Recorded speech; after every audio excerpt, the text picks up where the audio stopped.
નમો લોહે સૌહરિહંતાણમ નમો લોહે સૌહૃદાનમ નમો લોહે સૌઆયર્યામ નમો લોહે સૌજ્યાયામ નમો લોહે સૌત્રિકાવતી શ્રાવણમ ઓમકારમેન્દુ સંયુક્ત નિત્યમ જયંતિ યોગિના કામદમોક્ષદો છે ઓંકારાય નમો નમઃ મંગળમ ભગવાન મંગળમ ગૌતમોર્મિ મંગળમ કુંકુંડારી વિજેન્દ્રમોષ મંગળમ નમઃ સમયસારાય स्वानुभूत्या चकास्ते स्वभावाय भवाय सर्वः विभाव निरुद्ध निराकार।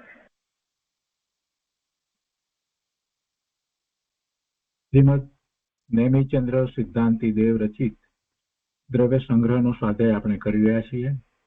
એમાં બૃહદ દ્રવ્ય સંગ્રહની ગાથા 36નો સ્વાધ્યાય આપણે શરૂ કર્યો છે. આ ગાથા આપણે દ્રવ્ય સંગ્રહ અને બૃહદ દ્રવ્ય સંગ્રહમાંથી વાંચનમાં લીધી. પૂજ્ય બ્રહ્મદેવજીની ટીકા પણ આપણે વાંચનમાં લીધી છે. હવે આ ગાથા ઉપર પૂજ્ય ગુરુદેવ કાંજી સ્વામીએ જે વિસ્તાર કર્યો છે તે આપણે લઈએ છીએ.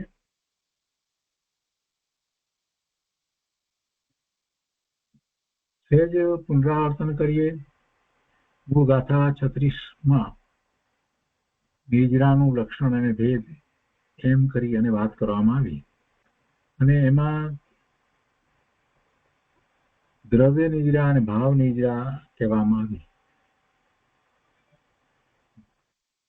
જે ભાવ છે, જીવના જે ભાવ છે, કે જે ભાવથી કર્મ કરી જાય છે તો એને ભાવ નિદ્રા કહી, અને જે કર્મના રજકણોનું ખરી જવું એને દ્રવ્ય નિદ્રા કહેવામાં આવી. એમ આ નિદ્રા મુખ્યપણે વિચારીએ તો બે રીતે છે, ભાવ નિદ્રા અને દ્રવ્ય નિદ્રા. ભાવ નિદ્રામાં જીવના જે ભાવ જે છે એની મુખ્યતાથી વાત છે, અને દ્રવ્ય નિદ્રા તો કર્મના રજકણોનું ખરી જવું એ વાત છે. પૂજ્ય બ્રહ્મદેવજીએ જે વાત કરી તો એમાં એમણે શરૂઆતમાં જે વાતને સ્પષ્ટ કરી દીધી કે ભાવ નિદ્રા એટલે શું, કોણ, કેવી રીતે. તો કે છે કે નિર્વિકાર પરમ ચૈતન્ય રૂપ ચિત્ત ચમત્કારના અનુભવથી ઉત્પન્ન સહજ આનંદ જેનો સ્વભાવ છે એવો સુખ અમૃત રસ ના આસ્વાદ રૂપ ભાવ. એવો ભાવ આત્માની અનુભૂતિ વખતે જે સુખ, શાંતિ, આનંદનો અનુભવ થાય છે એવા આસ્વાદ રૂપ જે ભાવ, એ ભાવ નિદ્રા છે. અને પછી સામે પેલા કર્મના રજકણો જે છે એનું છૂટા પડી જવું, કર્મરૂપ અવસ્થા ન રહેવી, એને દ્રવ્ય નિદ્રા કહેવામાં આવી. આ વાતને મુખ્યપણે આપણે લક્ષમાં રાખવાની. પછી જે ભેદ પાડવામાં આવ્યા છે એમાં પછી ગૂંચવાડો નહીં થાય. મુખ્ય આ વાત રાખવાની છે. અકામ નિદ્રા, સકામ નિદ્રા, સ્વવિપાક નિદ્રા, અવિપાક નિદ્રા, આ જે 4 પ્રકારે જે કહેવામાં આવ્યું છે એમાં કોઈ રીતે ગૂંચવાડો ન થાય. મૂળ વાતને આપણે જયારે સમજીએ કે ભાવ નિદ્રા એ મુખ્ય છે, અને દ્રવ્ય નિદ્રા જે છે તો કર્મ રજકણો ભેગા થઈ અને એવા કર્મ રૂપે બંધાયા છે, એની પ્રકૃતિ છે, એને એનો સમય છે, સ્થિતિબંધ છે, અને એનામાં ફળ આપવાની શક્તિ છે, ને એટલા પ્રમાણમાં આવે છે. આ બધું બરાબર છે, કર્મનું છે, પણ એ ઉદ્ગળ છે. એ બંધાવું, એ કર્મના જે સ્કંદ થવા, એ પ્રકારની કર્મને વર્ણવ આવી, એના છૂટી પડવી, આ બધું કર્મનું કાર્ય, એ પૂતગળનું કાર્ય છે. એ વાત આપણે ભૂલવાની નથી. અને એ વાતને લક્ષમાં રાખી અને પૂજ્ય ગુરુદેવે આખો વિસ્તાર કર્યો છે. એ પૂતગળના કાર્યો એમે આત્મા કઈ કરી શકતો જ નથી. એટલે જે ભેદ પાડીને સમજાવવામાં આવ્યું છે એમાં મૂળ વાત તો એમ જ છે. એમાં મુખ્ય સમજાવવું તો એ છે કે એ તો જે થાય છે તે થાય છે, પણ એ વખતે જીવના કઈ રીતે કેવા ભાવ છે, કેવી રીતે એનો પુરુષાર્થ છે, સ્વરૂપના લક્ષ્ય પુરુષાર્થ છે કે નથી, એ પ્રમાણે એના ભેદ પાડવામાં આવ્યા છે. ગુરુદેવે એ વાતને મુખ્ય કરી છે. કર્મના રજકણો તો ખરવાના છે ત્યારે ખરે છે, એનો સમય છે, આ બધું કઈ બદલાઈ જાય છે. જીવના ભાવ એ તો જીવની પર્યાયમાં થયા, અને પેલા કર્મોનું ખરવું એ તો પૂતગળની પર્યાયમાં થયું છે. તો આપણે તો સિદ્ધાંત પ્રમાણે એમ કહીએ કે એક દ્રવ્ય બીજા દ્રવ્યનું કાર્ય કરે નહીં, તો પછી પેલા કર્મ જે દ્રવ્ય કર્મ જે છે એનું કાર્ય આ જીવને જેવા ભાવ થાય એ પ્રમાણે એનું કાર્ય થાય એવું કેવી રીતે બને? ફક્ત એ સાથેનો નિમિત્ત નૈમિત્તિક સંબંધ છે. એટલે મૂળ વાત જે કરવી છે એ આ વાત ગુરુદેવને કરવી છે. અને એમાં પછી ભાવ તો કેવા ભાવ છે, અને ખરેખર શુદ્ધ આત્માનું લક્ષ થયું અને એમાં એકાગ્રતા થઈ હોય એવા ભાવ પણ હોય, અથવા તો એને શુભ ભાવ પણ હોય. એટલે એ બધી રીતે જયારે વિચાર કરવામાં આવે ત્યારે પછી પેલા ભેદ પડે. તો એ વાતને લક્ષમાં રાખી અને હવે આપણે પૂજ્ય ગુરુદેવનું પ્રવચન લઈએ છીએ. ગાથા 36. ગુરુદેવ ભાવાર્થમાં અહીંયા કહે છે કે જે આત્માના પરિણામ રૂપ ભાવથી, એટલે કે જે ભાવથી આત્માના પરિણામ રૂપ જે ભાવથી કર્મરૂપી પૂતગળ ફળ આપીને નાશ પામે. કર્મ એ પૂતગળ છે અને ફળ પણ એનું એમ જ આવે છે. કર્મરૂપી પૂતગળ ફળ આપીને નાશ પામે છે, તો એ તો ભાવ નિદ્રા છે.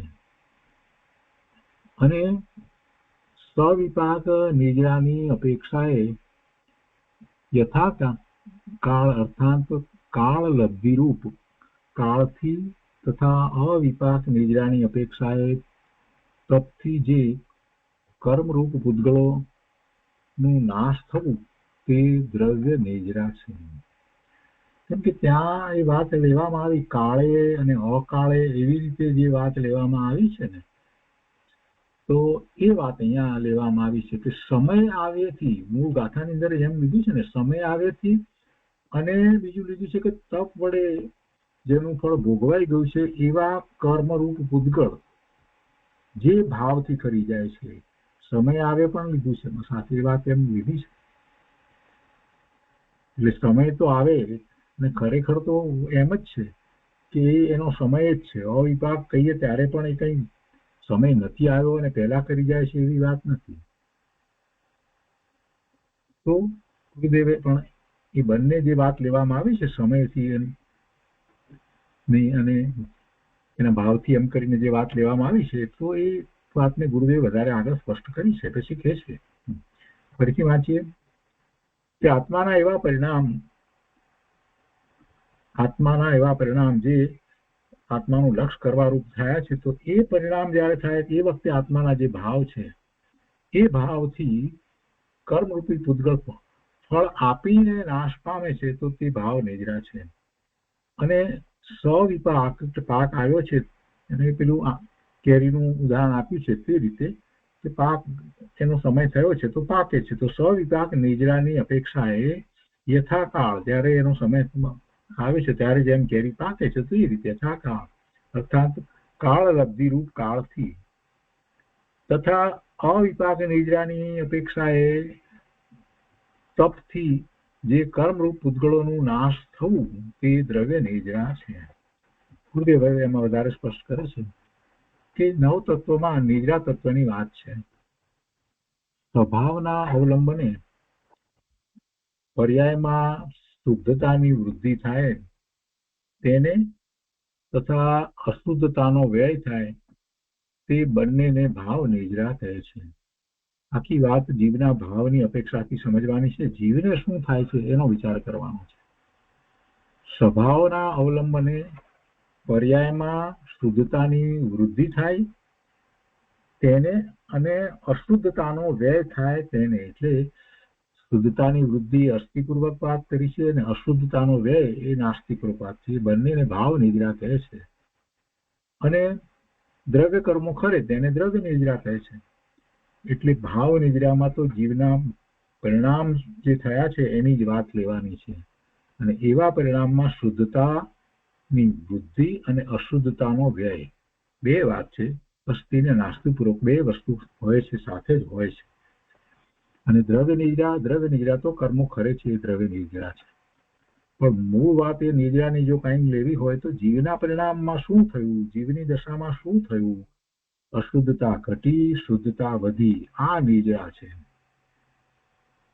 આગળ કહે છે કે જે આત્માના પરિણામથી, જે એટલે આત્માને આગળ જે નથી, પરિણામની આગળ જે સમજવાનું, આત્માના જે પરિણામથી એમ સમજવાનું, આત્માના જે પરિણામથી શુદ્ધ રૂપ ભાવથી કર્મ પૂતગળો નાશ પામે છે, એ ભાવ, તો એ ભાવ જે છે એને કારણે એ જે શુદ્ધિની વૃદ્ધિ થઈ છે એને ભાવ નિદ્રા કહી. તો હવે એમાં કહે છે કે એ કર્મ પૂતગળો નાશ પામે છે. તો કર્મો આત્માને ફળ આપતા નથી. અહીંયા એમ કહ્યું ને કે ફળ આપીને એ રીતે બધી વાત કરવામાં આવી, તો કે કર્મો આત્માને ફળ આપતા નથી. મૂળ સિદ્ધાંતની વાત ગુરુદેવ અહીંયા આપણને સમજાવે છે. ત્યાં ગાથામાં એવું લેવામાં આવ્યું કે એ સ્વવિપાક એટલે એમાં એના ફળ આપી અને પછી ખરી જાય છે, એમ જે બધી વાત કરવામાં આવી. તો પહેલા એ સમજી લઈએ સિદ્ધાંત પ્રમાણે કર્મ જે છે તે જળ છે અને આત્મા ચેતન. તો એ જળ કર્મો આત્માને ફળ આપે એમ બને નહીં. એટલે કે ગુરુદેવ કહે છે કે કર્મો આત્માને ફળ આપતા નથી. એટલે સિદ્ધાંતને તો સિદ્ધાંત તરીકે રાખવાનો જ છે, છતાં જે કહેવાયું છે કે એ ફળ આપીને ખરી જાય છે, તો એ પણ વ્યવહારના એના કથન છે, એ અપેક્ષાથી વાત કરવામાં આવી છે.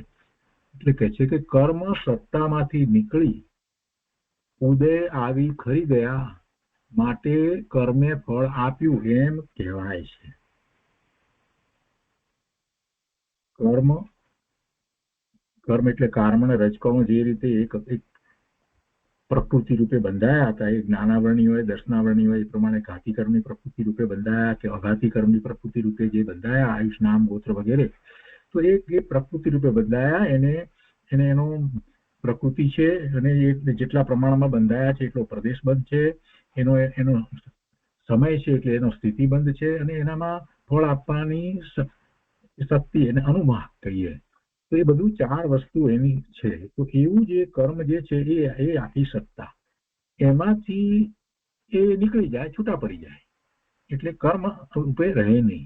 તો એ કર્મ સત્તામાંથી નીકળી, હવે એ નીકળે એ પહેલા શું થાય છે કે એટલો જેનો સમય હતો એટલો સમય પૂરો થાય છે, ફળ આપે એટલે ઉદયમાં આવે. પહેલા તો ઉદયમાં પણ ન હોય ત્યારે ફળ પણ ના આપે, પછી ઉદયમાં આવ્યું ત્યાંથી ફળ આપવાનું શરૂ થાય ને એનો સમય પૂરો થાય એટલે એ પછી ખરી જાય. એટલે કર્મ સત્તામાંથી નીકળી ઉદય આવી ખરી ગયા માટે કર્મે ફળ આપ્યું એમ કહેવાય છે. આગળ કહે છે કે કર્મ અને ચેતન આત્મા એ બંને વસ્તુ જુદી છે. કર્મ જે છે તે જળ છે, ભગવાન આત્મા ચેતન છે. એટલે કર્મ અને ચેતન વચ્ચે અત્યંત અભાવ છે. એ બે વચ્ચે તો અત્યંત અભાવ છે, બંને જુદા છે. કોઈ કોઈને કાંઈ કરતું નથી. કર્મ અને ચેતન વચ્ચે અત્યંત અભાવ છે. તેથી કર્મ જીવને ફળ આપે અથવા તો જીવ કર્મને કરે એમ બનતું નથી. તો પછી આ બધું કહેવાય છે, એનું શું સમજવાનું? કે વ્યવહારના એના કથન છે, સમજાવવામાં આવ્યું છે. જેને આત્માની દ્રષ્ટિ થઈ છે એને તો પોતાના સ્વરૂપની પૂર્ણ સ્વતંત્રતા સમજાય છે કે હું ચેતન એવો ભગવાન આત્મા એ આ કર્મ અને કર્મ બધા કર્મો રૂપી આખું જે કાર્મણ શરીર અને આ તેજસ શરીર અને આ નો કર્મ આ શરીર, આ બધાથી હું તો જુદો છું એવું જેને સમજાયું છે એ તો સમજે છે કે એ કર્મ એ જળ છે અને એ ચેતનને કાંઈ ફળ આપતા જ નથી. ચેતનના પરિણામ એ બદલતા નથી. આ વાત બહુ ઓછા લોકોને સમજાય છે. જૈનની અંદર પણ જે કર્મને ભગવાન બનાવી, જેમ અન્ય મતની અંદર ઈશ્વર કાંઈક કરે અને એ પ્રમાણે બધું થાય, ઈશ્વરની ઈચ્છા વિના પાંદડું પણ ન લે, એવી રીતે જૈનમાં અત્યારે એવું ચાલી રહ્યું છે કે કર્મની સત્તા છે ને કર્મની સત્તા આગળ આપણું કાંઈ ચાલતું નથી. કર્મ જેમ કરે તેમ જ બધું થાય, જીવનું કાંઈ ચાલતું નથી. આવી બધી જે વાત છે એ વાતનું ખંડન પૂજ્ય ગુરુદેવે કર્યું છે અને એ શાસ્ત્રના આધારે કર્યું છે, અનુભવ સહિત કર્યું છે અને તર્ક દ્વારા સમજાયું છે. કર્મ અને ચેતન વચ્ચે અત્યંત અભાવ છે. તેથી કર્મ જીવને ફળ આપે અથવા જીવ કર્મને કરે એમ બનતું નથી. કર્મ સત્તામાં હતું તે ઉદય આવી ખરી ગયું તેને ફળ આપ્યું કહેવાય છે. સત્તામાં હતું પછી ઉદય આવી અને ખરી ગયું તેને ફળ આપ્યું કહેવાય છે. એટલે કે જ્યારે ઉદય આવે છે ત્યારે પછી એની જે અસર એ ફળ તરીકે કહેવાય ને પછી ખરી જાય, એટલે કે છૂટા પડી જાય રજકણો. તો એ કર્મ સત્તામાં હતું તે ઉદય આવી ખરી ગયું તો તેને ફળ આપ્યું એમ કહેવાય છે. હવે કહે છે કે હું જ્ઞાતા છું, દેહ આદિનો તથા રાગનો પણ જાણનાર છું. એવું જ્ઞાન થતા જે કર્મ ખરી જાય છે તેને નિર્જરા કહે છે. સાચી નિર્જરાની વાત કરવી છે એટલા માટે આમ લીધું, કેમ કે અન્યથા શું છે કે એ કર્મ તો ખરી જાય જ છે એટલે એને આપણે સ્વવિપાક નિર્જરા કહીએ છીએ. એ જ્ઞાની અજ્ઞાની મિથ્યા દ્રષ્ટિ સમ્યક દ્રષ્ટિ બધાને થયા જ કરે, દરેક સમય એ તો થાય જ છે. એ તો વાત પહેલા થઈ ગઈ, એ તો કર્મનું કાર્ય કર્મ કર્યા જ કરે છે. પણ એ વખતે જીવને શું છે એ વાત સમજવાની છે. એટલે ગુરુદેવ કહે છે કે જયારે જો જીવને એમ ભાવ છે કે હું જ્ઞાતા છું, દેહ આદિનો તથા રાગ આદિનો પણ જાણનાર છું, એ બધાનો પણ હું કરનાર નથી, હું પરનો કરતા નથી, હું તો ભગવાન આત્મા ચેતન જ્ઞાન સ્વરૂપ છું, જ્ઞાતા છું. એવું જ્ઞાન થતા જે કર્મ ખરી જાય છે તેને નિજરા કહે છે.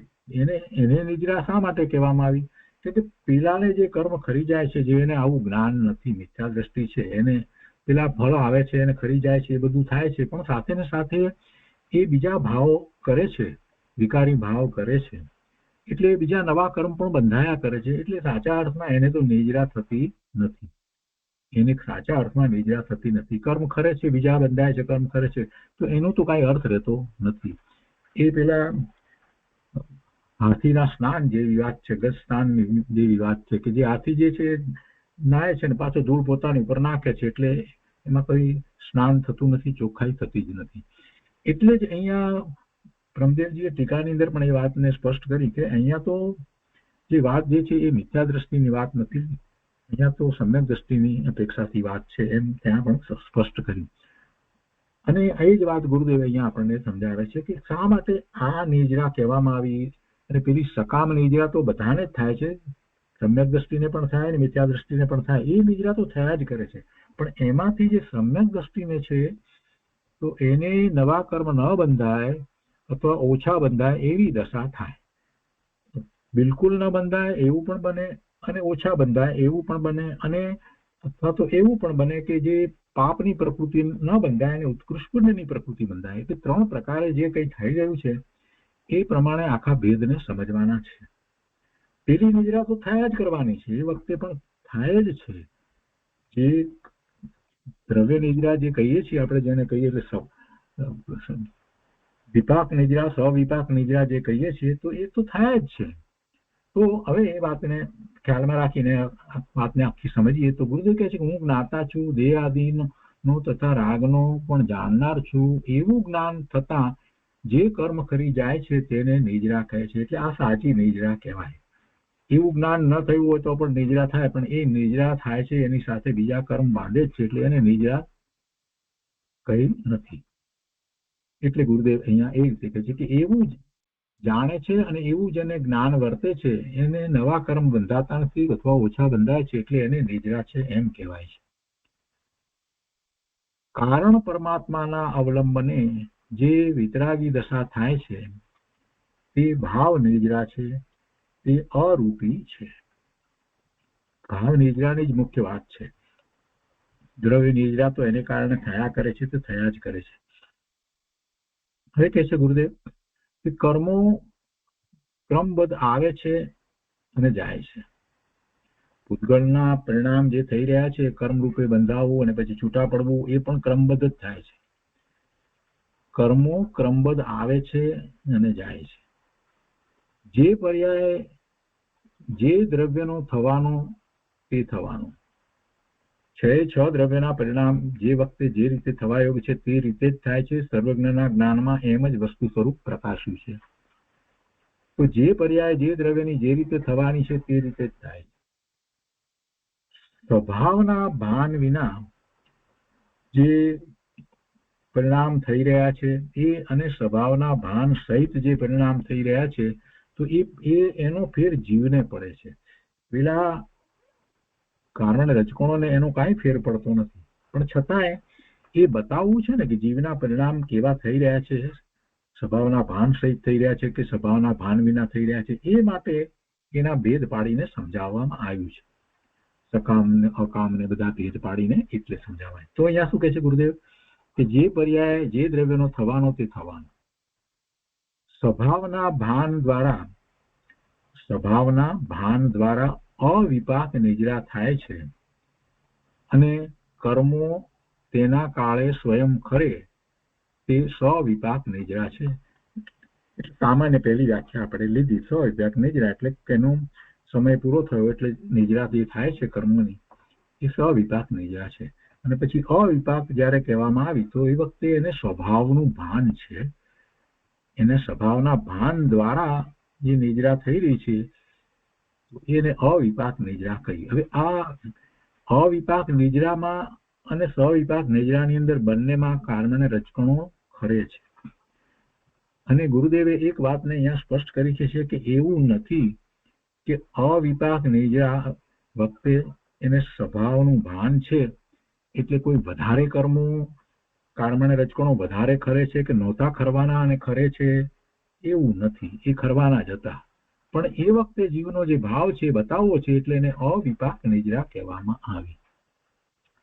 સ્વભાવના ભાન દ્વારા અવિપાક નિજરા થાય છે અને કર્મો તેના કાળે સ્વયં ખરે તે સ્વવિપાક નિજરા છે. એટલે સ્વભાવનું ભાન ન હોય છતાં એ તો ખરે જ છે. અવિપાક નિજરા વખતે પણ એ એમ જ ખરે છે. કર્મની અવસ્થા પણ આડી અવળી થતી નથી. કર્મ તેના કાળે ખરેલ છે,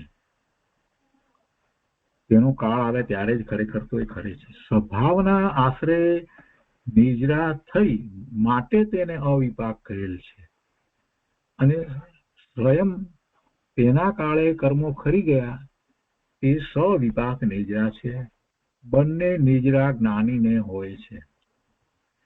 જો કર્મની મુખ્યતાથી જરાક વિચાર કરીએ તો કર્મ જળ છે, એને કઈ ખબર નથી પડતી કે જીવને અત્યારે સ્વભાવનું ભાન છે અને સ્વરૂપનું એને લક્ષ કર્યું છે એવી એને તો કઈ ખબર પડતી નથી.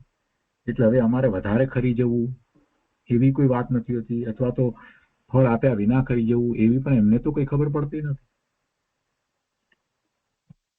એવી કઈ ખબર પડતી નથી. તો પછી આપણે અવિપાક કેમ કહ્યું? તો એ ફક્ત જીવના ભાવ દર્શાવવા માટે કહ્યું છે. એટલે ખરેખર તો એ વખતે જયારે અવિપાક જયારે કહેવામાં આવ્યું છે ત્યારે સ્વભાવનો આશ્રય છે, તો એ વખતે પેલા કારણ અને રજકણો જે છે એ વખતે એટલા પ્રમાણમાં ખરવા ના જ હતા. એટલે ગુરુદેવ અહીંયા કહે છે કે કર્મની અવસ્થા આડી અવળી થતી નથી. કર્મની અવસ્થા આડી અવળી થતી નથી. એ કર્મ જેટલા ખરવાના છે, જે રીતે ખરવાના છે એટલા જ એ વખતે ખરે છે. પણ બતાવવું એ છે કે જીવને જ્યારે સ્વભાવનું ભાન છે, સ્વભાવનો આશ્રય છે, તો એ વખતે જે નિજરા છે એને અવિપાક નિજરા કહી છે. અને સ્વભાવનું ભાન નથી ત્યારે પણ પેલા કર્મ તો ખરે છે, તો એને એ સ્વયં તેના કાળે ખરી રહ્યા છે તો તેને સ્વવિપાક નિજરા કહી. એટલે વિપાક સહિતની નિજરા અને પેલી અવિપાક નિજરા. બંને નિજરા જ્ઞાનીને હોય છે. જ્ઞાનીને સ્વભાવનો આશ્રય જે વખતે છે તે વખતે પણ નિજરા થઈ રહી છે અને સ્વભાવનો આશ્રય નથી એ વખતે પણ નિજરા તો થઈ રહી છે, કર્મો તો કરી રહ્યા છે. હવે આગળ ગુરુદેવ સ્પષ્ટ કરે છે કે આત્માના સ્વભાવના અવલંબને ઈચ્છા ન થવી. સ્વભાવનો આશ્રય લીધો, સ્વભાવમાં એકાગ્રતાનો પુરુષાર્થ ચાલી રહ્યો છે, સ્વભાવ તરફ એ વળ્યો છે, હજી અનુભૂતિ ન થઈ હોય એ વખતે પણ એને સ્વભાવની જ અત્યંત રુચિ છે એ તરફ જ વળ્યો છે. તો એ વખતે એને શુભ ભાવ હોય છે એ વખતે એને શુભ ભાવ હોય છે. અને એ વખતે પેલા કર્મોનું કરવું તો થઈ જ રહ્યું છે, પણ આ વખતે એને આત્માની જ રુચિ ને એવો જ ભાવ જયારે વર્તી રહ્યો છે ત્યારે બીજી કોઈ ઈચ્છા થતી નથી. એ વખતે એને બીજી ઈચ્છા ઉત્પન્ન થતી નથી, ઇન્દ્રિયના વિષયોની કોઈ ઈચ્છા એ વખતે થતી નથી. ગુરુદેવ કહે છે કે આત્માના સ્વભાવના અવલંબને ઈચ્છા ન થવી, એ વખતે ઈચ્છા નથી થતી. અને ગુણોની પર્યાયોનું નિર્મળ થવું તે તપ છે. ઈચ્છા ન થઈ અને પોતાના પ્રગટ ગુણો પર્યાયની અંદર એમાં નિર્મળતા થઈ તો એને તપ કહેવામાં આવે છે. અને શાસ્ત્રમાં એટલા માટે એમ કહ્યું છે કે ઈચ્છા નિરોધ તપ, ઈચ્છાની ઉત્પત્તિ ન થવી એ જ તપ છે. ઈચ્છાની ઉત્પત્તિ ન થવી એ જ તપ છે. ચિંતા નિરોધ ધ્યાન અને ઈચ્છા નિરોધ તપ, આ બે વાતને બરાબર યાદ રાખવાની છે.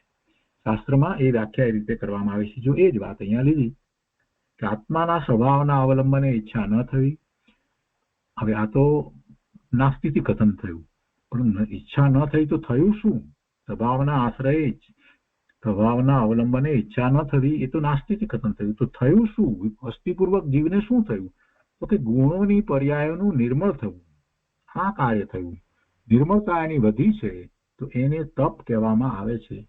એટલે એમાં શુદ્ધિ વધે છે. તો તે શુદ્ધિ એ આત્માના અવલંબને થાય છે. અને એવી શુદ્ધિ આત્માના અવલંબને જીવને પોતાની પર્યાયમાં જે થઈ છે તો એ વખતે પેલા કર્મોની નિજરા થાય છે. એટલે પૂતગળ પરમાણુ જે પણ છે એ પણ ખરી જાય છે. તો એ કર્મોની જે નિજરા જે થઈ એ દ્રવ્ય નિજરા છે.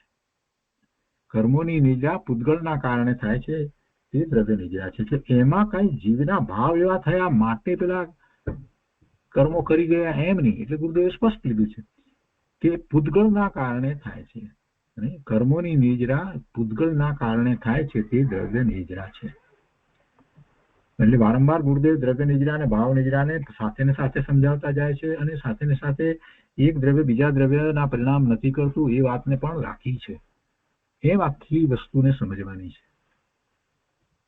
તો નિજરાને જીવના ભાવની અપેક્ષાથી એની મુખ્યતાથી સમજવાની છે, નહીં કે પેલા કર્મના રજકણો ખરી જાય છે એની મુખ્યતાથી.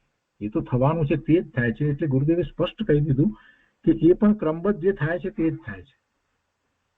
હવે અહીંયા વ્યાખ્યા જે બ્રહ્મદેવજીએ પહેલા જે લીધી છે ને ત્યાંથી શરૂ કરી અને ગુરુદેવ સ્પષ્ટ કરે છે કે એણે એટલે જાણવું જોઈએ. આ ટીકામાં જે છે એ જ વાત લીધી છે. શું? તો કે ભાવ નિજરા. કોને ભાવ નિજરા થાય છે? વિકાર રહિત ચમત્કાર રૂપ આત્માના અનુભવથી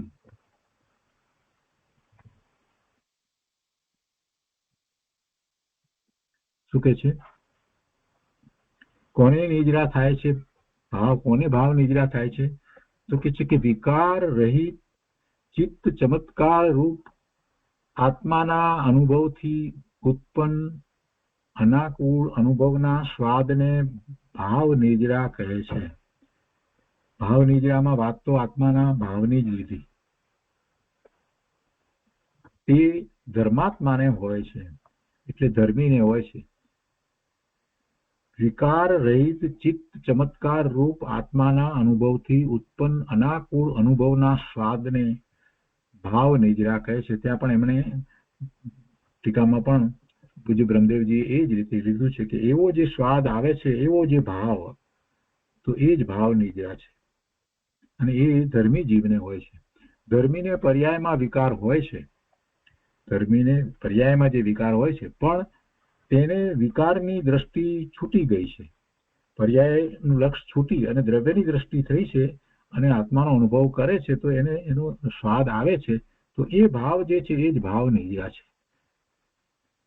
હું જાણનાર છું, મારો જ્ઞાન સ્વભાવ રાગને પ્રગટ કરે તેવો નથી, એવા જ્ઞાનના અનુભવથી ઉત્પન્ન સહજ આનંદના અનુભવને ભાવ નિજરા કહે છે. એ ભાવ છે એ જ ભાવ નિજરા છે. એમાં એને શુદ્ધિની વૃદ્ધિ થાય છે અને અશુદ્ધિ ઘટે છે. આને ધર્મ પણ કહેવાય, અથવા તો એને સમ્યક દર્શન સમ્યક જ્ઞાન ચારિત્ર રૂપ મોક્ષ માર્ગ પણ કહેવાય. સંવરથી વિશેષ શુદ્ધિ એ નિજરા છે. સંવર છે અને સાથે ને સાથે પેલી નિજરા તો થઈ જ રહી છે, અશુદ્ધિ તો ઘટી જ રહી છે, નવા કર્મો આવતા નથી, આશ્રવ થતા નથી. આગળ કહે છે કે તત્વાર સૂત્રમાં તપસા નિજરા કહી છે એ કોને હોય? તપથી નિજરા એમ કહ્યું છે તત્વાર સૂત્રની અંદર, તો એ કોને હોય? તપસા નિજરા એટલે કયા તપથી હોય એ વાત અહીંયા ગુરુદેવ કહે છે કે શરીર કર્મ તો આત્માના નથી, વિકાર પર્યાયમાં છે. શરીર અને કર્મ તો આત્માના નથી, એનાથી તો આત્મા તદ્દન ભિન્ન જુદો છે. વિકાર છે એ આત્માની પર્યાયમાં છે, બરાબર છે, પણ એ પણ પર્યાયમાં છે, મૂળ દ્રવ્યમાં નથી. તો તે ત્રિકાળી સ્વભાવમાં વિકાર નથી. અને એવી પર્યાય બુદ્ધિ છૂટી ગઈ છે, જે વિકારની બુદ્ધિ જે છે પર્યાયમાં છે, એ બુદ્ધિ છૂટી ગઈ છે એટલે એ પોતાનું સ્વરૂપ નથી, એ પોતાના પરિણામ નથી. ખરેખર તો એ પોતાના પરિણામ અત્યારે થયા છે એમાં તો પોતાનો દોષ છે. પોતે સ્વરૂપથી ચૂકી અને પરનું લક્ષ કરે છે, માટે એવા પરિણામ થઈ રહ્યા છે, વિકારી પરિણામ થઈ રહ્યા છે. સ્વરૂપનું લક્ષ નથી કરતો એટલે તો એ પરિણામ જે છે પોતાના નથી, એટલે એવી એ પરિણામ તરફનું જે લક્ષ રહેતું હતું એની બુદ્ધિ છૂટી ગઈ છે, તો તેને નિજરા થાય છે. કેવો છે આત્મા? એકલો ચિત્ત અને આનંદથી ભરેલો, એકલો જ્ઞાન અને આનંદથી ભરેલો છે. તો એવા આત્માને અનુસરીને આનંદ થાય છે. રાગને અનુસરીને કઈ આનંદ થતો નથી. રાગને અનુસરે તેને સંસાર થાય છે. પરની ભક્તિ એ પણ બંધનું કારણ છે, ભગવાનની ભક્તિ એ પણ પુણ્ય બંધનું કારણ છે, એવો શુભ ભાવ છે. ચૈતન્ય સ્વભાવને અનુસરે તે નિશ્ચય ભક્તિ છે. ચૈતન્ય સ્વભાવને અનુસરે તે નિશ્ચય ભક્તિ છે અને એમાં સંવર અને નિજરા છે. પરની ભક્તિ, ભગવાનની ભક્તિની અંદર એમાં આશ્રવ તો થાય છે, પુણ્ય આશ્રવ થાય છે. એ વખતે નિજરા ભલે થાય છે પણ સાથે સાથે પુણ્ય આશ્રવ થાય છે. જ્યારે ચૈતન્ય સ્વભાવને અનુસરે તો એ નિશ્ચય ભક્તિ છે, એમાં કોઈ આશ્રવ થતો નથી, એટલે સંવર છે અને સંવર સહિત નિજરા છે. અને પરની ભક્તિ છે એમાં તો એને પુણ્ય આશ્રવ થાય છે, એટલે એમાં નિજરા થાય છે પણ સાથે સાથે પુણ્ય આશ્રવ પણ થાય છે.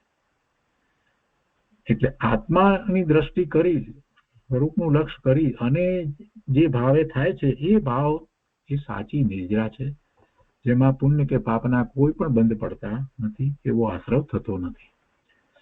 આગળ કહે છે કે કર્મ અને રાગ વચ્ચે તો અત્યંત અભાવ છે, પણ મારા અપરાધથી થયેલો રાગ અને સ્વભાવ વચ્ચે અભાવ છે. મારા અપરાધથી, મારા દોષને કારણે થયેલો રાગ એટલે મારો દોષ એ કે હું સ્વભાવ ભાવથી ચ્યુત થઈ અને પરનું લક્ષ કરું છું, એ મારો દોષ. એવા અપરાધથી આ રાગ થયો. તો એ રાગ સ્વભાવથી અત્યંત ભિન્ન છે, જુદો છે. એટલે રાગ અને સ્વભાવ વચ્ચે અભાવ છે. સ્વભાવ આત્માના ગુણોને અનુસરીને છે, જ્યારે રાગ છે તે પરનું લક્ષ કરીને છે. એટલે એ બંને વચ્ચે અભાવ છે, બંને એક હોય નહીં. એટલે રાગ એટલે એમાં શુભ ભાવ પણ આવી ગયો. તો શુભ ભાવ અને સ્વભાવ એ બંને વચ્ચે તો અત્યંત ભિન્નતા છે, બંને વચ્ચે અભાવ છે. એક સમયની પર્યાયમાં ત્રિકાળી દ્રવ્યનો અભાવ છે, કેમ કે દ્રવ્ય પર્યાયની અંદર આવતું નથી. એક સમયની પર્યાયમાં ત્રિકાળી દ્રવ્યનો અભાવ છે. ત્રિકાળી દ્રવ્ય ત્રિકાળી તરીકે રહે છે અને પલટે છે, સમય સમયે નવી નવી પર્યાય થાય છે. 5 મહાવ્રત આદિના પરિણામ એક સમયના છે. એ પરિણામ જે છે એ એક સમયના કે એટલે કે એ પર્યાયમાં છે, પછી ઘણો સમય સુધી રહે પણ એક પછી એક પછી એક પછી દરેક સમયે બદલાતા પરિણામ થાય છે. એ 5 મહાવ્રત આદિના પરિણામ એ એક સમયના છે. તેના તરફની જે બુદ્ધિ છે એ પર્યાય બુદ્ધિ છે, કેમ કે પરિણામ છે એ તરફની બુદ્ધિ છે એટલે એને પર્યાય બુદ્ધિ છે. અને એ પર્યાય બુદ્ધિ છૂટી છે એટલે કે એનું લક્ષ છૂટ્યું છે. અને ચૈત્યના જે જ્ઞાનનો ગોળો છે પોતે ભગવાન આત્મા જ્ઞાન સ્વરૂપ જે છે એની દ્રષ્ટિ થઈ છે, એને અનુસરીને જે સ્વાભાવિક આનંદની પર્યાય પ્રગટ થાય છે તો એને ભાવ નિજરા કહે છે.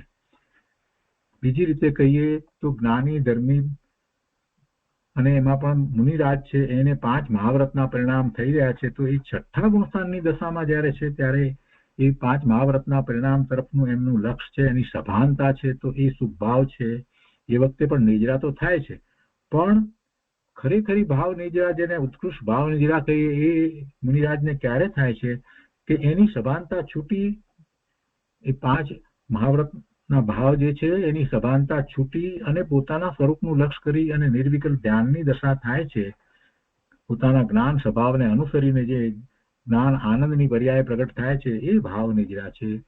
અને એ ભાવ નિજરા છે એમાં મુનિને ઘણી નિજરા થાય છે, અને તે સમ્યક દ્રષ્ટિને હોય છે, મિથ્યા દ્રષ્ટિને હોતી નથી. આપણે તો મુનિનું ઉદાહરણ લીધું, પણ સમ્યક દ્રષ્ટિને પણ એવી જ રીતે જ્યારે પોતાના જ્ઞાન સ્વભાવને અનુસરીને જે પરિણામ થાય છે એ ભાવ નિજરા છે. એટલે સમ્યક દ્રષ્ટિને આવી નિજરા હોય છે, મિથ્યા દ્રષ્ટિને આવી નિજરા હોતી નથી. એને તો પેલા ગજ સ્નાન રૂપ નિજરા થાય છે, એટલે વિપાકને કારણે સ્વવિપાક નિજરા થયા કરે છે અને સાથે નવા કર્મ બંધાયા કરે છે. એટલે મિથ્યા દ્રષ્ટિની વાત અહીંયા લીધી નથી. હવે આગળ કહે છે કે અજ્ઞાની કહે છે કે ઉપવાસ કરો, વ્યવહાર કરો, પણ સ્વભાવના ભાન વિના તે વ્યવહાર પણ નથી. સ્વભાવના ભાન સહિત વ્રત તપ વગેરે હોય છે, અને એને જ સાચા વ્રત તપ વગેરે કહેવાય છે. લોકો કહે છે કે બહુ પરિસહ વખતે સહન કરવું પડે તે નિજરા છે. ગુરુદેવ કહે છે કે ભાઈ તે વખતે ખેદ થાય, સહન તો કરે પણ છતાંય અંદરમાં જો ખેદ થાય તો પછી એને પાપનો બંધ તો પડે છે. એ વખતે ખેદ થાય તે તો પાપ છે, અને શુભ ભાવ રાખે તો પુણ્ય છે, પણ એમાં સાચી નિજરા તો થતી નથી. સ્વભાવના અવલંબને વિતરાગતા થાય ત્યારે એને કોઈ આશ્રવ થતા નથી, સંવરની દશા છે, ત્યારે એ જે નિજરા છે તે સાચી નિજરા છે. એટલે સ્વભાવનું અવલંબન હોય અને એને વ્રત તપ વગેરે છે તો એ વ્રત તપને વ્યવહારથી એમ કહેવામાં આવે કે નિજરાનું કારણ છે. એટલે સ્વભાવના અવલંબન વિના ખરેખર એને નિજરા થતી નથી. જે વિપાક નિજરા છે, અવિપાક નિજરા છે તે થયા કરે છે, એ તો અજ્ઞાનીને પણ થાય છે. અને આને તો શું થાય છે, સ્વભાવનું ભાન નથી અને શુભ ભાવ છે તો સાથે પુણ્યનો બંધ પડે છે. ગુરુદેવ કહે છે કે વ્યવહાર તો શુભ રાગ છે, તે ઉદય ભાવ છે. જો શુભ ભાવ થયો ને તો એ ભાવ કેવો છે, એ વખતે એવા સંયોગો છે, સામે પ્રતિમા છે કે એવા કોઈ ઉપદેશક છે કે એની વાણી સાંભળવામાં આવી છે કે કાંઈ પણ એવું છે કે શાસ્ત્રનો અભ્યાસ વગેરે છે, તો એ વખતે એ શુભ ભાવ થયો છે એટલે એ ઉદય ભાવ થયો. વ્યવહાર તો શુભરાગ છે અને તે શુભરાગ જે છે તે ઉદય ભાવ છે. તો ઉદય ભાવ કરતા કરતા ક્ષયોક્ષમ ભાવ કે ક્ષાયિક ભાવ ન થાય. જે ઉદય ભાવ કરે, ઉદય ભાવે રહે અને એને ક્ષયોક્ષમ ભાવ કે ક્ષાયિક ભાવ થાય એમ બને નહીં. ઉદય ભાવ થયો એટલે કર્મના ઉદય આવ્યા છે એની સાથે જોડાય છે, અને જે ભાવ છે એને ઉદય ભાવ કહીએ છીએ એટલું આપણે સમજ્યા છીએ. હવે એમાં અહીંયા તો શુભ ભાવની વાત લઈએ. સામે પ્રતિમા છે, મંદિરમાં ગયો છે તો એને પૂજાનો ભાવ જે થયો છે, એ ક્રિયા વગેરે થાય છે તો જળની ક્રિયા, શરીરની ક્રિયા એ નહીં, પરંતુ એને જે પૂજાનો ભાવ થયો એ શુભ ભાવ થયો. તો એ શુભ ભાવ એ વખતે શું ઉદય હતો, ત્યાં એવો સંયોગો કે પ્રતિમાના દર્શન વગેરેનો આ બધો જે છે એવો સંયોગ આવ્યો, ને એ સંયોગો સાથે જોડાઈ અને એને શુભ ભાવ થયો એટલે એને ઉદય ભાવ કહેવામાં આવ્યો. ઉદય સાથે જોડાયો છે માટે ઉદય ભાવ છે. તો એ શુભ ભાવ છે એવો ઉદય ભાવ છે, તો પણ એવા ઉદય ભાવ થી પણ ક્ષયોક્ષમ ભાવ કે ક્ષાયિક ભાવ ન થાય. ઉદય ભાવ કરતા કરતા ક્ષયોક્ષમ ભાવ કે ક્ષાયિક ભાવ ન થાય. બહુ ઓછા લોકોને આ વાત ખબર છે, અને મોટા ભાગના લોકો તો એમ માને છે કે શુભ ભાવે થયા છે, પણ એ શુભ ભાવ ઉદય ભાવ છે એમ સમજતા નથી. અને એ ઉદય ભાવમાં રહેવાથી પુણ્યના બંધ પડે, પરંતુ એને કારણે એને નિજરા ન થાય. ક્ષયોક્ષમ ભાવ અને ક્ષાયિક ભાવ છે એમાં એને ખરેખર નિજરા થાય છે, એમાં એને આશ્રવ થતા નથી, એમાં એને સંવરની દશા છે, અને સંવર સહિત જે નિજરા થાય છે એ જ સાચી નિજરા છે. એટલે કે છે કે શુભ ભાવ છે એ વ્યવહાર છે, એ ઉદય ભાવ છે, અને ઉદય ભાવ કરતા કરતા ક્ષયોક્ષમ ભાવ કે ક્ષાયિક ભાવ ન થાય. હવે કે છે કે વિકારી ભાવ અથવા ઉદય ભાવનો નિષેધ એ સ્વભાવની અસ્થિરૂપ વિધિ, એમ વિધિ અને નિષેધના ભાન વિના નિજરા થતી નથી. જો વિધિ નિષેધ પૂર્વક આપણે પરિણામ જ્યારે કરીએ છીએ ત્યારે શુદ્ધિને વૃદ્ધિ થાય છે. પુરુષાર્થની અંદર વિધિ નિષેધની વાત આવે છે કે વિધિ જે છે એ અસ્થિરૂપ હોય છે અને નિષેધ જે છે તે નાસ્તિરૂપ હોય છે. અને અગાઉ પણ એ વાત આવી છે, વિધિ નિષેધ પૂર્વક કાંઈ પણ જ્યારે કરીએ છીએ, ધર્મમાં આગળ વધાર પણ કરીએ છીએ અને વિકાસ કરીએ છીએ તો વિધિ નિષેધ પૂર્વક હોય છે. તો વિધિ જે છે તે અસ્થિરૂપ હોય છે. તો અહીંયા અસ્થિરૂપ શું છે, અને નાસ્તિરૂપ શું છે? તો કે ઉદય ભાવ જે છે એનો નિષેધ કર્યો, ઉદય ભાવનો નિષેધ કરવો એ નાસ્તિરૂપ જે છે એ નિષેધ થયો, અને સ્વભાવનું લક્ષ કરવું એ વિધિ થઈ, કેમ કે એ અસ્થિરૂપ ભાવ થયો. એટલે કે છે કે વિકારી ભાવ અથવા તો ઉદય ભાવ બધાને વિકારી ભાવ જ કહેવાય, ભલે એ શુભ હોય કે અશુભ હોય, બંને વિકારી કહેવાય, કેમ કે આત્માના શુદ્ધ ભાવથી જુદા છે એટલે વિકારી અથવા તો વિભાવ ભાવ કહેવાય. એટલે વિકારી ભાવ અથવા તો એ ઉદય ભાવ જે છે એનો નિષેધ કર્યો, અને વિધિ શું કરી તો કે સ્વભાવ ભાવે થયો.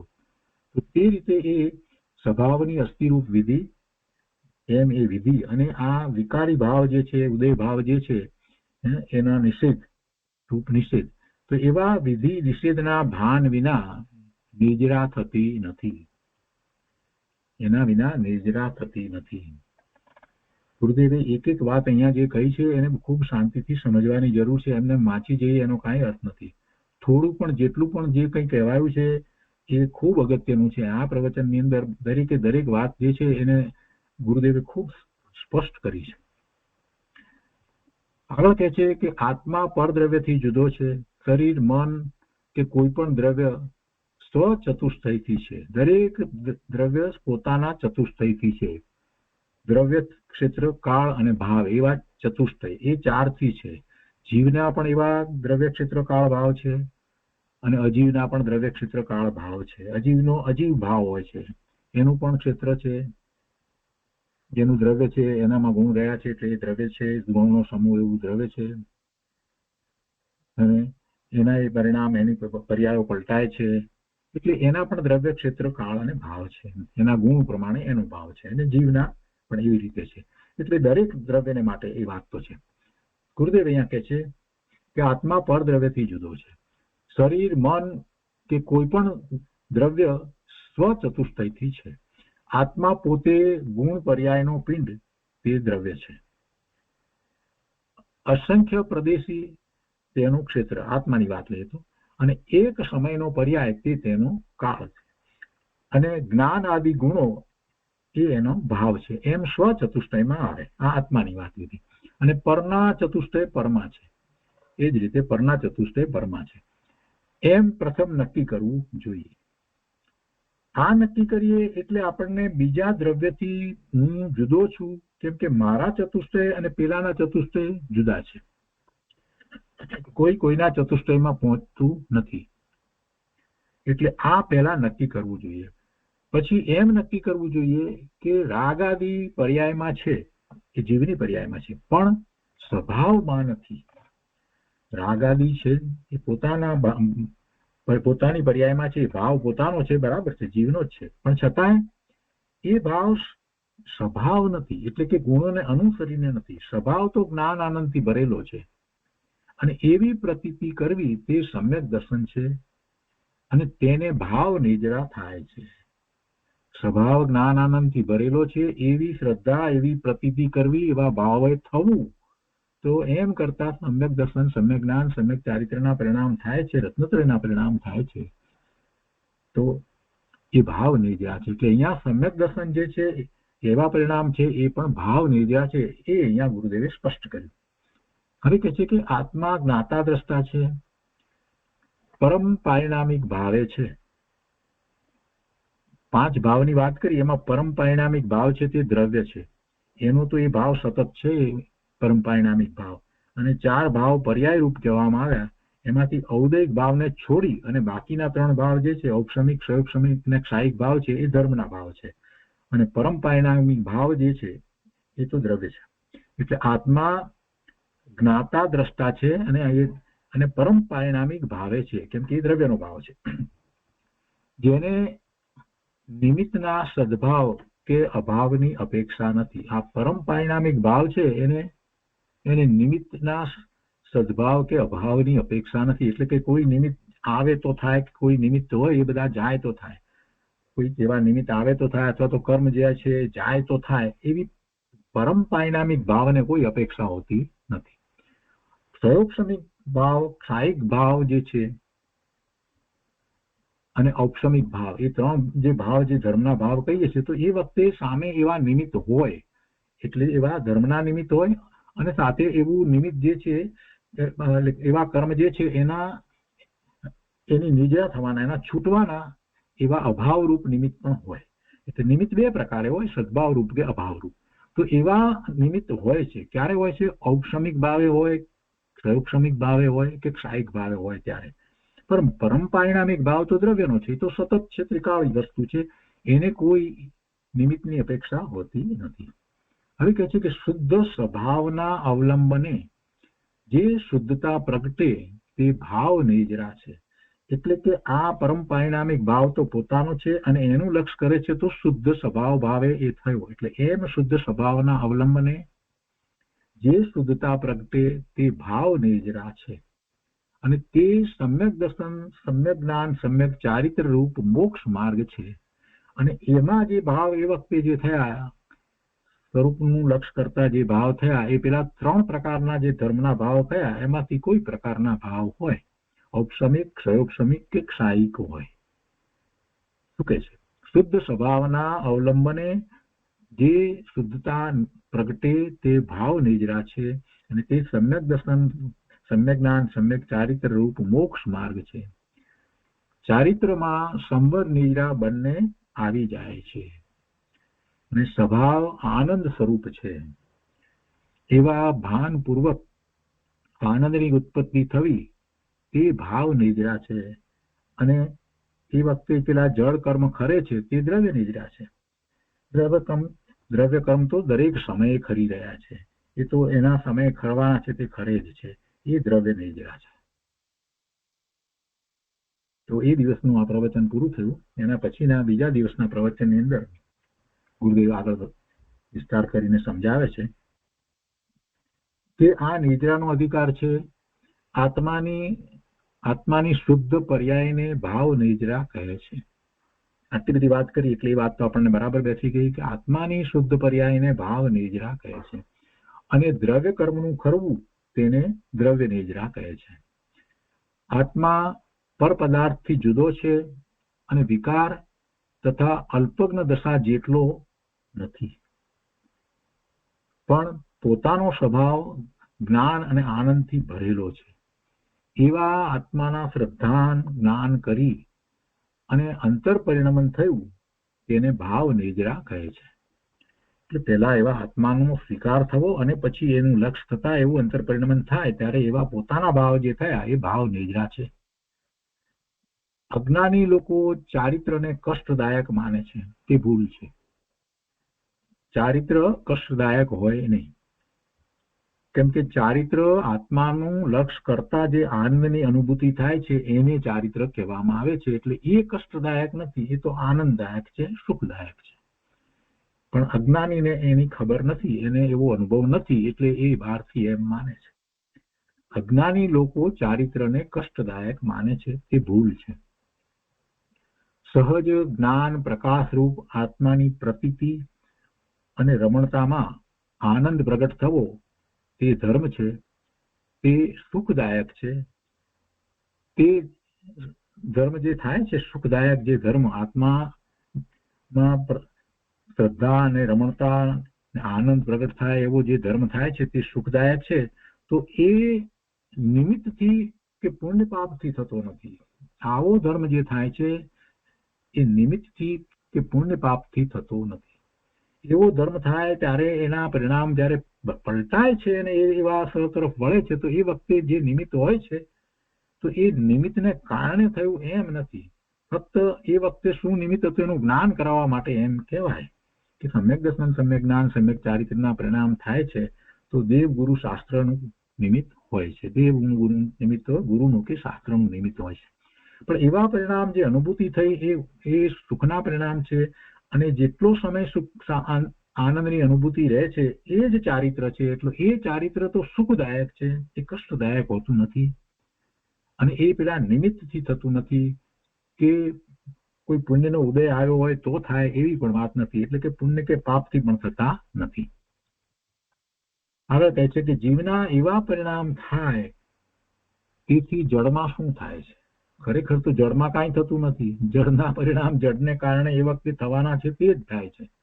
જીવના એવા પરિણામ થાય તેથી જળમાં શું થાય છે?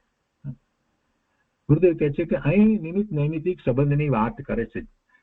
જળમાં જે થાય છે એના કારણે થાય છે, પણ એ વખતે જળમાં શું થાય છે એનો જયારે વિચાર કરીએ તો આપણે એ સંબંધ એટલે કે નિમિત્ત નૈમિતિક સંબંધ છે, કર્તા કર્મ સંબંધ નથી. જીવના પરિણામે એ પેલા કર્મની અંદર કાંઈ કર્યું એટલે જીવના પરિણામે કર્તા અને પેલા જે કર્મની અંદર જે કાંઈ થયું એ બધું એનું કાર્ય એવો કર્તા કર્મ બે વચ્ચે નથી, પણ નિમિત્ત નૈમિતિક સંબંધ છે કે જ્યારે જીવના પરિણામ આવા છે તો એ વખતે કર્મનું શું થાય છે, એ કર્મ જે જળ છે એમાં શું થાય છે, તો એ દર્શાવીએ ત્યારે એમ કહેવાય કે આ જીવના પરિણામ છે એ નિમિત્ત કારણ છે, અને એ નિમિત્ત પામી અને પેલા કર્મ જે છે એના પરિણામ એવા થયા, બંધાવાના થયા કે છૂટવાના થયા, જે થયા તે. તો અહીંયા તો પેલા પરિણામની વાત લીધી, આત્માના પરિણામની વાત અહીંયા ઉપર લીધી ને, સુખદાયક પરિણામ, ચારિત્રના પરિણામની વાત લીધી ને. અને એ તો એવા પરિણામની વાત કરતા ગુરુદેવ અહીંયા કહે છે કે જીવના એવા પરિણામ થાય તેથી જળમાં શું થાય છે? તો કઈ નિમિત્ત નૈમિતિક સંબંધની વાત કરે છે. આત્માની શુદ્ધિને લીધે કર્મને ખરવું પડે છે એમ નથી, પણ એવું કર્મનું ખરવું એ વખતે થાય છે એટલે એવો નિમિત્ત નૈમિતિક સંબંધ છે. કોઈ દ્રવ્યની પર્યાય કોઈને લીધે નથી. દરેક દ્રવ્યની પર્યાય પોતાથી સ્વતંત્ર થાય છે. એટલે કર્મની પર્યાય જે થઈ રહી છે એ એને કારણે થાય છે, એ જળની પર્યાય છે. આત્માના પરિણામ ચેતન પરિણામને લીધે એ થાય છે, એને ખરવું જ પડે એમ નથી, કેમ કે આ પરિણામ ત્યાં જળમાં પહોંચતા જ નથી. પણ નિમિત્ત નૈમિતિક સંબંધ જ એવો છે કે આત્માના જેટલા શુદ્ધ પરિણામ જેમ જેમ વધારે ને વધારે શુદ્ધ પરિણામ જે રીતે થઈ રહ્યા છે તે રીતે સામે એ જે દ્રવ્ય કર્મ જે છે એનું ખરવું થાય જ છે. એવો નિમિત્ત નૈમિતિક સંબંધ છે, પણ કોઈ દ્રવ્યની પર્યાય કોઈને લીધે નથી. આત્માના ભાવ વડે કર્મ ખરી જાય છે એવા પાઠમાં શબ્દો છે. એટલે અહીંયા પાઠમાં શાસ્ત્રમાં એવી રીતે કહેવામાં આવે છે, એ વ્યવહાર નયના કથન છે, એવા પાઠમાં શબ્દો છે. કર્મ જીર્ણ થાય છે, ખરી જાય છે, ગળે છે અથવા નાશને પ્રાપ્ત થાય છે, આવી વાત શાસ્ત્રમાં આવે છે આત્માના પરિણામને કારણે. પણ કોને કારણે? તો તેનો કર્તા કોણ? હવે કર્તાની અપેક્ષાથી વિચાર કરીએ તો એનો કર્તા શું આત્મા છે? એનો કર્તા આત્મા ન થઈ શકે, કેમ કે આત્મા ચેતન અને પેલા કર્મ છે તે જળ. તો કે છે કે તેનો કર્તા કોણ? આત્મા. જળ કર્મ સ્વયં ખરે છે. જળ કર્મ એ વખતે સ્વયં ખરે છે, માત્ર આત્માના પરિણામ અને જળ કર્મનું ખરવું એની વચ્ચે નિમિત્ત નૈમિતિક સંબંધ છે. આત્માના એવા શુદ્ધ ભાવ થયા છે ત્યારે પેલા કર્મનું ખરવું થાય છે, એ કર્મનું કરવું એનાથી સ્વયં પોતાથી થાય છે. એ બે વચ્ચે નિમિત્ત નૈમિતિક સંબંધ છે. જીવના ભાવનું નિમિત્ત પામી અને કર્મ ખરે છે. આત્મામાં અશુદ્ધિ ટળતા અને શુદ્ધિ થતા કર્મનું જરવું થાય છે, ખરવું થાય છે. એટલે કે જે કર્મ જરવાને લાયક છે, જે ખરી જવાને લાયક છે તે ખરી જાય છે, તે જરી જાય છે. આત્માના શુદ્ધ પરિણામ નિમિત્ત માત્ર છે. આનંદરૂપ પરિણામ થાય માટે કર્મને કરવું પડ્યું, આત્માના લક્ષ્ય જે પોતાના પરિણામ આનંદ સુખ શાંતિના નિર્મળ પરિણામ થયા, શુદ્ધિની વૃત્તિના પરિણામ આત્માને થયા, તો એ વખતે એટલા માટે આ કર્મને કરવું પડ્યું? તો કે છે કે ના, સ્વતંત્રપણે કરે તે કર્તા અને કર્તાનું ઈષ્ટ તે કાર્ય, એ સિદ્ધાંત છે. તો એ પ્રમાણે જોઈએ તો સ્વતંત્ર રીતે જ એ કરે છે, બીજો કોઈ એને ખેરવતો નથી. આત્મા એ કર્મથી જુદો છે, આત્મા ચેતન, કર્મ જળ. તો ચેતન એવો આત્મા એને ખેરવતો નથી. તો સ્વતંત્રપણે જે કરે તે કર્તા અને કર્તાનું ઈષ્ટ તે કાર્ય, એ સિદ્ધાંત પ્રમાણે જોઈએ તો જે કર્મો ખરે છે તે સ્વતંત્રપણે ખરી જાય છે. કોઈને લીધે કોઈ કરતા થતું નથી, કોઈ કોઈનું કરતા હોય નહીં, કોઈ કોઈના કાર્યનું કરતા થતું નથી. જળ કર્મની દ્રવ્ય નિજરા રૂપ પર્યાય નો કરતા કોણ છે? જળ કર્મ, દ્રવ્ય કર્મ, એની નિજરા, એનું કરવાની જે દશા એની બદલાય, એ પર્યાયો, એનો કરતા કોણ છે તેની વાત કરે છે.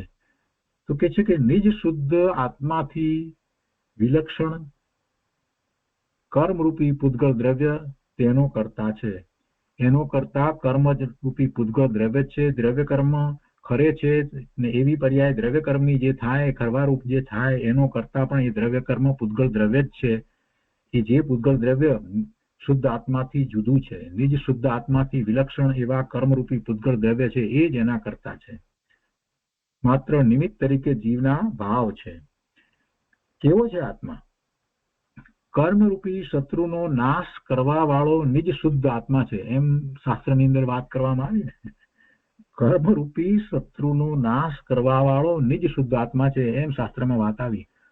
તો ગુરુદેવ કહે છે કે શું કર્મને આત્મા હણતો હશે? કર્મનો નાશ કરતો હશે આત્મા? હણે ના. પોતાની શુદ્ધ પરિણતિ થતા કર્મનું ટળવું, ખરી જવું, નાશ થવો એ સહેજે થાય છે. એ બધું ત્યાં એ કાર્ય થાય જ છે. ખરેખર તો પર્યાયમાં થતો વિકાર શત્રુ છે. તો અહીંયા શત્રુ કેમ કહ્યો? તો શત્રુ શું છે? કર્મરૂપી શત્રુ કહ્યો તો ખરેખર તો શત્રુ તો પોતાની પર્યાય જે છે, એ પર્યાયમાં જે વિકાર થયો એ આત્માનો શત્રુ છે. મારો શત્રુ બહાર બીજે ક્યાંય હોય નહીં. મારો શત્રુ કર્મ પણ નથી. મારો શત્રુ મારા વિકારી ભાવ છે, એ શત્રુ છે. ખરેખર તો પર્યાયમાં થતો જે વિકારી ભાવ છે એ પોતાનો શત્રુ છે, કર્મ શત્રુ નથી. કર્મ દ્વારા તો આપણને ખ્યાલ આવે છે કે પોતે કેવા વિકારી ભાવ કર્યા હતા, એ ખ્યાલ આવે છે. આત્મા ચૈતન્ય સૂર્યને રાગ દ્વેષમાં રોકવો તો પર્યાયમાં શત્રુ થાય છે. રાગ દ્વેષમાં આત્મા રોકાય એટલે પર્યાયમાં વિકાર થયો એ જ શત્રુ છે. અને ત્યારે પછી કર્મ બંધાય છે. તો તે તો નિમિત્ત રૂપ શત્રુ છે. કર્મ તો નિમિત્ત રૂપ શત્રુ છે. અને આત્માનું ભાન થતા વિકાર ટળી જાય છે, એટલે પૂતગળ કર્મ સ્વયં ટળી જાય છે. પછી કહે છે કે આમ હોવાથી કર્મરૂપી શત્રુનો નાશ કરવા વાળો શુદ્ધ આત્મા છે, એમ કહેવામાં આવ્યું. અને તે શુદ્ધ આત્માથી વિલક્ષણ કર્મરૂપી પૂતગળ દ્રવ્ય તે કર્મ ખરે છે અને તેનો કરતા છે. એ પૂતગળ દ્રવ્ય તેનો કરતા છે. આત્માએ પવિત્ર દશા કરી તે વખતે જળ પરમાણુઓ પોતે કરતા થઈ છૂટવાનું કામ કર્યું. પરમાણુએ પોતાનું કામ કર્યું. કેવી રીતે? તો કે છે કે કર્મ સત્તામાં હતા તે ઉદયમાં આવ્યા. કર્મ જે સત્તામાં હતા તે ઉદયમાં આવ્યા અને કરી ગયા. અઘાતી ના નિમિત્તે બહારમાં સંયોગ આવ્યા અને સત્તામાંથી ઉદય આવ્યા, તે ફળ થયું અને પછી ખરી ગયા. હવે કર્મ ખરવામાં એક સમયે બે પ્રકારની રીત બતાવે છે. તો એ સ્વવિપાક નિદ્રા, અવિપાક નિદ્રાની વાત હવે આપણે આવતા સ્વાધ્યાયમાં દઈશું. તો આ મૂળ સિદ્ધાંતની વાતો આપણે ઘણી આજે લીધી અને એ વસ્તુને આપણે સારી રીતે સમજ્યા છીએ. તો આજનો સ્વાધ્યાય અહીંયા સુધી રાખીએ છીએ.